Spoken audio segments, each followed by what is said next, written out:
আসসালামু আলাইকুম।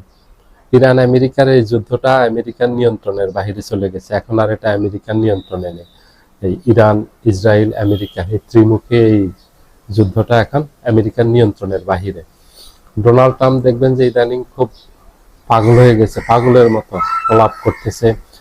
ইউরোপীয়দের কাছে সাহায্য চাচ্ছে, ন্যাটোর কাছে সাহায্য চাচ্ছে, জার্মানির কাছে, ইংল্যান্ডের কাছে, ফ্রান্সের কাছে, অস্ট্রেলিয়ার কাছে, জাপানের কাছে, সাউথ কোরিয়ার কাছে, তাদের বন্ধু যে রাষ্ট্রগুলি আছে সবার কাছে সাহায্য চাচ্ছে, কিন্তু খালি হাতে সবাই ফেরত দিচ্ছে ডোনাল্ড ট্রাম্পকে। সবার একই অভিযোগ যে এই যুদ্ধটা আমেরিকা এবং ইসরায়েলের, এটা ইউরোপের কোনো সমস্যা না এবং ইউরোপের যুদ্ধ না, ন্যাটো যে জোটটা আছে ন্যাটো জোটের যুদ্ধ না। এই যুদ্ধটা হলো ডোনাল্ড ট্রাম্পের এবং ডোনাল্ড ট্রাম্পের স্বার্থে, ইসরায়েলের স্বার্থে ওরা যুদ্ধে জড়াইছে। এই যুদ্ধ ইউরোপ জড়াবে না। ইউরোপের কাছে যত ধরনের সাহায্য চেয়েছে ইউরোপ সাহায্য করেনি এবং এই যুদ্ধে তাদেরকে টেনে আনার চেষ্টা করছে, ইউরোপীয়রা আসেনি এটাতে। ইউরোপীয়রা না আসার কারণ হলো এই যুদ্ধে না জড়িয়েও ইউরোপীয়রা ক্ষতিগ্রস্ত হচ্ছে। হরমুজ প্রণালী ইরান বন্ধ করে দেওয়াতে এখন তেল গ্যাস পাচ্ছে না ইউরোপ। তেল গ্যাস না পেলে ইউরোপ অচল, ইউরোপের অর্থনীতি একেবারে ভেঙে পড়বে হুড়মুড় করে। যদি এটা দীর্ঘমেয়াদী এই যুদ্ধটা হয় তাহলে সবচেয়ে বেশি ক্ষতিগ্রস্ত হবে পৃথিবীর সব দেশ, সবচেয়ে বেশি ক্ষতিগ্রস্ত হবে ইউরোপ, আমেরিকা।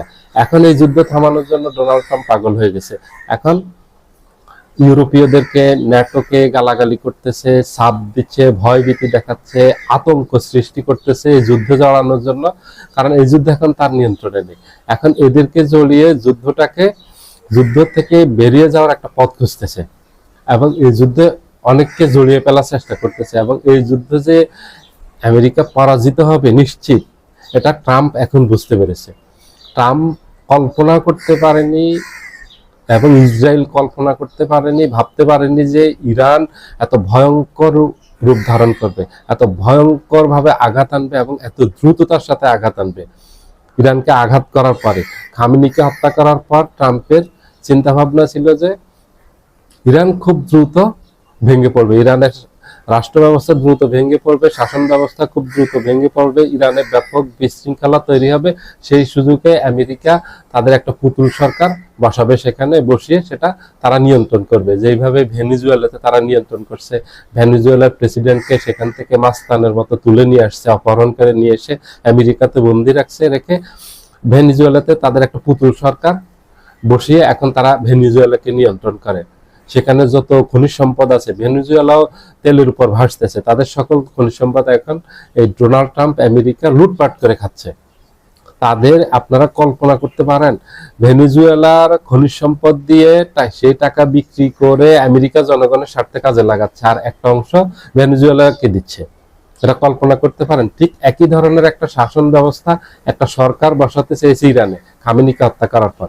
যখন দেখছে যে খামেনিকে হত্যা করার পর ইরানের জনগণ রাস্তায় নামেনি, ইরানে কোনো ধরনের বিশৃঙ্খলা দেখা দেয়নি, ইরানের সরকার ব্যবস্থা ভেঙে পড়েনি, আরো ইরান দ্বিগুণ শক্তিতে যুদ্ধে ঝাঁপিয়ে পড়ছে এবং এত দ্রুততার সাথে ইরান প্রতিক্রিয়া দেখিয়েছে আমেরিকাকে, যেটা তাদের কল্পনার বাহিরে ছিল এবং ইসরায়েলের কল্পনার বাহিরে ছিল।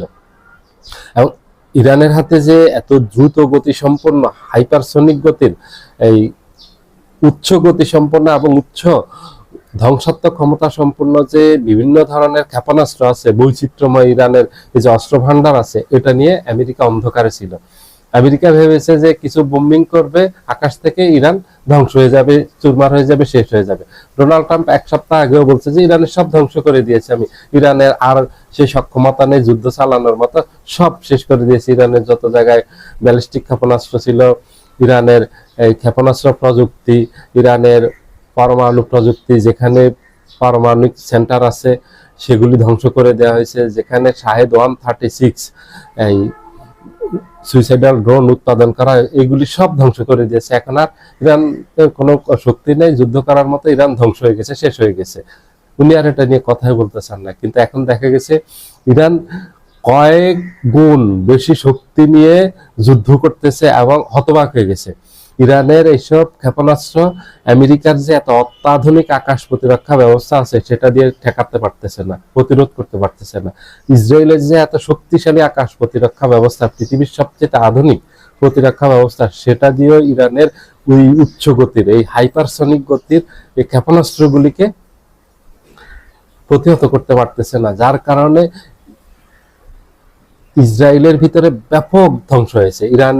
ইরান ইসরায়েলের মেরুদণ্ড ভেঙে দিয়েছে, একদম কোমর ভেঙে দিয়েছে, ইরানের ভিতরে একদম লন্ডভন্ড করে দিয়েছে। ইসরায়েলের ভিতরে ইরান একেবারে লন্ডভন্ড তছনছ করে দিয়েছে। ইসরায়েলকে ঘুরে দাঁড়াতে 100 বছর লাগবে, এইভাবে ধ্বংস করে দিয়েছে। কারণ ইরানের প্রত্যেকটা এখনকার ক্ষেপণাস্ত্র এগুলি এক হলো ব্যাপক বিধ্বংসী, দুই হলো এগুলিতে বিস্ফোরক বেশি থাকে, 2 টন 3 টনের বিস্ফোরক থাকে। 2 টন 3 টনের একটা বিস্ফোরক যদি কোথাও ঘটে তাহলে সেখানে কিয়ামত ঘটে যায়, সেখানে কোনো অস্তিত্বই থাকে না মানুষের এবং কোনো অবকাঠামোর, সব ধ্বংসস্তূপে পরিণত হয়। এখন ওইভাবে ইরান আক্রমণ চালাচ্ছে। ইরান নির্বিচারে আক্রমণ চালাচ্ছে না, ইরান আক্রমণ করতেছে ইসরায়েলের গুরুত্বপূর্ণ যত স্থাপনা আছে, সব রাষ্ট্রের যত গুরুত্বপূর্ণ স্থাপনা আছে সবগুলির মেরুদণ্ড ভেঙে দিচ্ছে এবং একেবারে লণ্ডভণ্ড হয়ে গেছে। ইসরায়েল যেভাবে গাজাকে ধ্বংসস্তূপে পরিণত করছে, ইরান একইভাবে ইসরায়েলের ভিতরে ধ্বংসস্তূপে পরিণত করছে। এবং ইরাক সহ মধ্যপ্রাচ্যের যত জায়গায় আমেরিকার যত স্থাপনা আছে, যত দূতাবাস আছে, সবগুলিতে ব্যাপক হামলা চালিয়েছে ইরান। এবং সেগুলি সবগুলি যত হামলা চালিয়েছে ক্ষেপণাস্ত্র দিয়ে, শাহেদ 136 সুইসাইডাল যে ড্রোনটা বিখ্যাত, সেটা দিয়ে সবগুলির নির্দিষ্ট লক্ষ্যবস্তুতে আঘাত হানছে এবং ব্যাপক ধ্বংস সাধিত হয়েছে। আমেরিকা মধ্যপ্রাচ্যে আর কোনোদিন মাথা উঁচু করে দাঁড়াতে পারবে না। ডোনাল্ড ট্রাম্পের মান সম্মান সব বরবাদ করে দিয়েছে।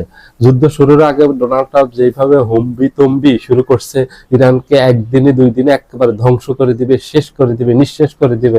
এমনকি ইরানের শাসন ব্যবস্থা পরিবর্তন করার জন্য তারা একটা সরকার গঠন করে রাখছে, যেটাকে বসাবে। এখন তাদের সেই আশায় স্বপ্ন গুড়ে বালি, সেটা তো হয়নি। এখন আমেরিকা প্রচন্ড চাপে আছে, ডোনাল্ড ট্রাম্প প্রচন্ড চাপে আছে এই যুদ্ধ বন্ধ করার জন্য। এখন যুদ্ধ বন্ধ করার জন্য আমেরিকা, ডোনাল্ড ট্রাম্প, ইসরায়েল, চীন, ইউরোপের বিভিন্ন দেশ, রাশিয়ার পায়ে ধরতেছে, কান্নাকাটি করতেছে যুদ্ধ বন্ধ করার জন্য। ইরান রাজি হচ্ছে না, ইরানের যুদ্ধ বন্ধ করবে না, কারণ এই যুদ্ধ ইরান শুরু করেনি। ইরান আগেই বলছে এই যুদ্ধ যদি আমেরিকা শুরু করে, এই অন্যায়ভাবে এই যুদ্ধ, তাহলে এই যুদ্ধ শেষ করবে ইরান। এখন ইরানের এই যুদ্ধের নিয়ন্ত্রণ হলো যুদ্ধের ইরানের হাতে, আমেরিকার হাতে এই যুদ্ধের নিয়ন্ত্রণ নেই, ইসরায়েলের হাতেও এই যুদ্ধের নিয়ন্ত্রণ নেই। এখন এই যুদ্ধের নিয়ন্ত্রণ হলো ইরানের হাতে। ইরান যখন চাইবে তখন এই যুদ্ধ বন্ধ হবে, তার আগে যুদ্ধ বন্ধ হবে না। এবং ইতিমধ্যে আমেরিকা ইসরায়েলের ব্যাপক ধ্বংস সাধিত হয়েছে, ক্ষতি সাধিত হয়েছে, যেটা আমেরিকা ইসরায়েল অতীতে কল্পনা করেনি যে ইরান এইভাবে তাদেরকে ধ্বংস করে দিবে, এইভাবে একদম তাদেরকে ছিন্ন বিচ্ছিন্ন করে দিবে, নিশ্চিন্ন করে দিবে। ইরানের এত শক্তি আছে তারা ভাবেনি। তারা ভেবেছিল ইরান অন্যান্য আরব দেশগুলির মতো দুর্বল দেশ, 2-4 দিন হামলা চালাবে, তারপর তাদের সব ভেঙে পড়বে, শাসন ব্যবস্থা ভেঙে পড়বে, সবকিছু ভেঙে পড়বে, আর তার পাকে গিয়ে তারা সেখান থেকে লুটপাট করবে। সবাই ভালো থাকবেন, আল্লাহ হাফেজ।